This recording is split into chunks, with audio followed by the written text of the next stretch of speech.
얼굴이 많이 알려진 유명인들도 피하기 어렵습니다. 한 번 걸리면 속수무책으로 당하게 되는 피해. 바로 부동산 사기 얘기인데요. 그 방송인 홍석천 씨가 나도 당했다라면서 아픔을 고백했더군요. 그렇습니다. 홍석천 씨가 서대문구에 있는 영천시장 방문을 해서 영상을 공개한 적이 있는데 그 영상의 공개 내용을 보면 지금 말씀하신 그 내용이 들어있습니다. 본인이 사실은 아주 오래전에 시장 입구에서 보면서 얘기하기를 여기에 스토리가 하나 있다고 얘기하면서 1억을 주고 집을 장만했다는 거예요. 네. 당시에 1억을 주고 집을 장만했는데 10년 정도 가지고 있었는데 시간이 흐르는데 한 부동산으로부터 연락이 왔답니다. 그러면서 1억을 더 줘서 2억에 매입하겠다는 제안을 받았다는 거예요. 근데 본인 입장에서는 10년 정도 살았고 그리고 뭐 1억에서 2억 정도 올랐으니까 이 정도면 괜찮다고 생각하고 팔았다고 합니다. 제안을 받고 10년 전에 팔았다고 정리를 했는데 그 다음 중요한 건 뭐냐면 조금 있다가 일주일 정도 지난 뒤에 다른 부동산에 전화가 왔는데 5억 5천만 원에 사겠다는 연락이 왔다는 거예요. 네. 너무 황당하잖아요. 2억에 이미 팔았는데 5억 5천을 주겠다. 이유를 봤더니 뭐냐면 재개발 확정이 돼 있는 지역이었던 거예요. 근데 그거를 부동산에서 2억을 주고 사겠다고 얘기했던 부동산은 그 얘기를 전혀 하지 않고 그리고 2억에 산 거죠, 결국은. 그러면서 홍석천 씨가 얘기하냐면 그 얘기를 안 해 자기가 속았다고 얘기를 하면서 지금 현재 그 아파트의 시세가 30억 원에 달한다고 합니다. 물론 해당 부동산 측의 이제 입장은 전해지지 않고 있어요. 그래서 더 따져봐야겠지만 만약에 이제 홍석천 씨의 주장이 맞다면 이게 사실이라면 우리도 이제 한번 눈여겨볼 만한 포인트는 뭐냐면 이런 경우에 그러니까 홍석천 씨가 알아서 확인해야 돼요? 아니면 법적으로 뭔가 따져볼 여지가 있는 거예요? 이게 홍석천 씨가 얘기하는 내용이 법률적으로 판단하기에 충분한 어떤 자료들을 주고 있는 상황은 아니어서 좀 일반적인 경우로 말씀드리자면 일주일 만에 시세가 3억 5천이나 차이가 난 상황이잖아요. 첫 번째 이렇게 시세를 고의적으로 속였다라고 하면 이 자체로도 이미 문제가 될 수 있습니다. 홍석천 씨가 만약에 이 시세가 5억 5천인 걸 알았다면 도저히 2억에는 우리가 계약했을 리가 만무하잖아요. 이런 상황에서 굉장히 계약상의 중요한 가격이라는 사실을 제대로 말을 하지 않은 것만으로도 우리가 부작위에 의한 기망이라고 해서 말하지 않아서 속이는 행위에 해당할 수 있다고 보거든요. 그런다면 이거는 매도인이 어떤 사기죄에 해당할 여지가 있을 수도 있는 것이고요. 두 번째 또 문제는 뭐냐면 재개발 구역이라는 게 뭐 단순한 어떤 개발 호재가 추상적으로 있는 것도 아니고 홍석천 씨 이야기대로 확정이 된 상태였다고 하면 이게 하루 만에 확정이 되는 게 아니에요. 정비 예정 구역에서의 개발 단계라든가 아니면 퇴거를 또 해야 되거든요. 그러면 이주 예정 시기 이런 것들이 하나씩 다 나오게 된단 말이에요. 그렇다고 하면 이 안에 있는 집을 사거나 파는 사람들에게는 굉장히 중요한 문제가 될 수 있어요. 그렇군요. 그러면은 이건 단순히 매도인뿐만 아니라 공인중개사 역시도 고지 의무가 발생할 수 있도록 도시정비법과 공인중개사법에 규정이 되어 있습니다. 굉장히 중요한 사항에 대해서 말을 하지 않았기 때문에 법적으로 문제가 될 소지는 있어 보입니다. 자, 홍석천 씨는요, 이제 본인이 이렇게 큰 손해를 봤다라고 한 뒤에 집이 있던 방향은요, 쳐다도 보지 않는다 이렇게 고백했습니다. 그리고요, 비슷하게 당했다면서 또 아픔을 고백한 유명인은 또 있습니다. 바로 이분입니다. 그래. 거기에 또 땅을 샀는데 부동산에 당한 거예요. 몇 억을 또 빚을 내가지고 샀는데 쌓여가지고 빚이 한 100억 원 됐어. 그 빚을 센 빚을 갚는다고 생각하면 밤새 눈물이 흐르는데 사실 이게 부동산으로 사기를 당하면 최 교수님, 이 액수 자체가 억 단위로 이렇게 넘어가다 보니까 아무리 유명인이라 그래도 이걸 좀 쉽게 극복하기가 어려울 것 같아요. 근데 이수지 씨 같은 경우는 그래서 내 집 마련 자체를 포기했다고 해요? 네, 그렇습니다. 이수지 씨가 어디에 원래 살았냐면 장발산 근처에 살았다고 그래요. 그 당시에 이제 전세를 살고 있었는데 집주인이 갑자기 전세금을 5억으로 올려달라는 겁니다. 너무 황당하지 않습니까? 5억을 갑자기 올려달라고 그래서 아예 설마 5천이겠죠? 그랬더니 주인 말이 아니 5억이요. 그래서 5억은 도저히 안 된다. 돈이 없다라고 그랬더니 그러면 3억을 올려달라고 그랬다는 겁니다. 3억도 이게 쉬운 돈이 아니잖아요, 갑자기. 그렇죠. 그래서 이수지 씨가 결국 그 집에서 나오게 됐다는 겁니다. 집주인이 나가라 그래서 나오게 됐는데 당장 살 곳이 마땅치 않지 않습니까?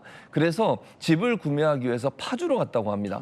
파주에서 아마 이제 주택을 공급하는 그런 시행사와 시행사가 있었나 봐요. 네, 13채 정도의 집을 지어서 파는 거였는데 그중에 하나를 구매를 했는데 문제는 뭐냐면 그때 구매할 때 산 사람, 그 돈을 준 사람이 권한이 없는 사람이었어요. 즉 시행사 대표였던 거예요. 그리고 이 돈을 갖고 튀는 바람에 본인은 한 푼도 얻지 못하고 다 사기를 당했다는 겁니다. 아니, 그래서 이제 전 재산을 날리셨다는 거예요? 전세한 4억을 날렸어요. 아, 이렇게 전 재산을 날리고 다시 이제 월세부터 시작을 해야 했다 이렇게 고백을 하시니 그 심정이 오죽했을까 싶은데 결국 그러면 돌려받진 못한 거예요?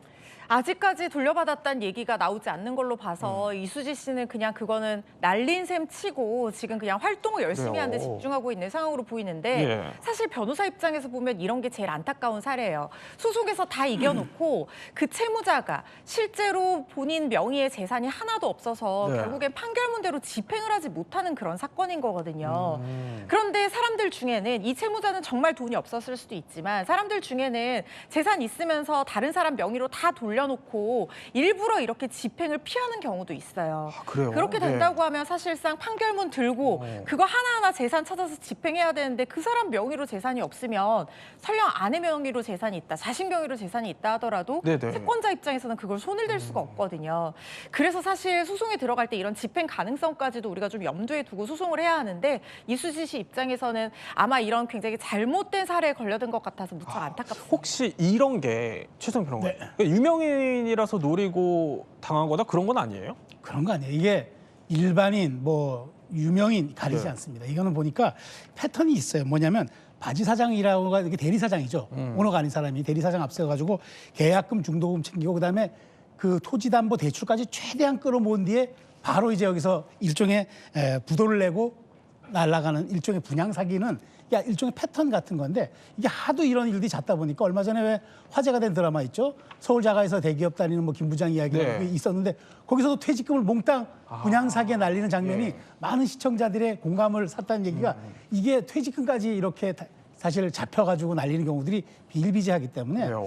진짜 저 네. 이수지 씨 같은 경우는 정말 우울증 치료를 받고 있는 이런 상황까지 갔다는 거예요. 그래서 우울증까지. 정말 이게 내가 왜 이렇게 살아야 하나 그래서 앞으로 정말 죽을 때까지 내가 집은 안 살 것이다라고 하는 그런 한 맺힌 사연까지 나오는 상황인데 정말 그래서 우리가 이게 목돈 같은 거 있잖아요. 예. 물론 이제 이수지 씨는 실제로 살 집을 하려고 그랬지만 어떤 목돈이라든가 재테크라든가 이걸 한번 잘 운용하려면은 이게 분양 사기인지 아닌지 네. 가능성도 좀 꼼꼼히 살필 필요가 있겠다. 그러니까 급한 마음에 혹은 내가 빨리 집을 장만해야겠다는 생각 때문에 좀 서두를 수는 있지만 이 변호사분들이나 이런 분들에게 꼼꼼히 좀 자문받아가면서 그렇죠. 할 필요가 있겠다는 생각이 듭니다. 너무 이제 그런 상황에 놓이다 보면 우울해서 이렇게 정신과를 가야 하나라는 그렇죠. 고민까지 할 정도로 이제 이수지 씨가 힘들었다는 거예요. 이렇게 유명인이든 아니든 이게 가리지 않고 당하게 되는 건데요. 반드시 유의해야겠죠. 그런데 이것도 모르는 사람에게만 당하는 건 또 아닙니다. 이런 아픔을 고백하신 분도 계시고요.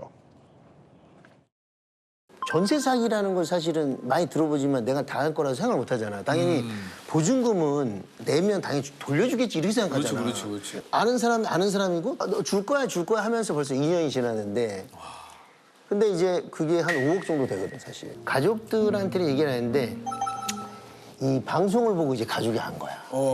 그래갖고 우리 아들 딸들이 에어컨만 들었다니까.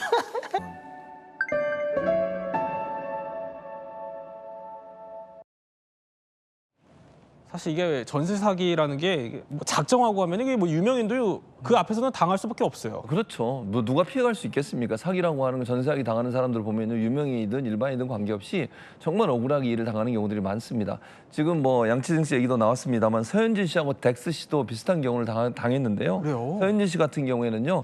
지난 4월에 전세 보증금을 돌려주지 못하고 나중에 본인이 직접 경매에 참여했다고 그래요. 왜냐하면 이제 본인이 살던 집이잖아요. 네. 그 집을 4년 동안 살았는데 보증금이 26억 원이었다고 합니다. 근데 이거를 돌려받지 못한 거예요. 그래서 이게 강제 경매로 넘어가니까 그걸 다시 본인이 살던 집이니까 구매하기 위해서 경매에 들어갔는데 최근에 그 경매가 중단됐다고 하니까 네. 아마도 합의를 하고 있는 게 아닌가 하는 예상이 들고요. 덱스 씨 같은 경우도 전세 보증금 3억 원을 돌려받지 못해가지고 그중에 이제 2억 7천만 원 은행에서 빚을 빌린 거래요. 이걸 이제 갚아야 되는 상황이 되잖아요. 네. 근데 지금 1년이 좀 지난 1년 반 정도 지났거든요. 근데 아직도 이 이슈가 해결이 안 돼서 어려움을 겪고 있다고 토로하고 있습니다. 당사자도 사실 조심해야 되는 건 당연하지만 더 촘촘한 대책이 나와야겠다 이런 생각이 듭니다.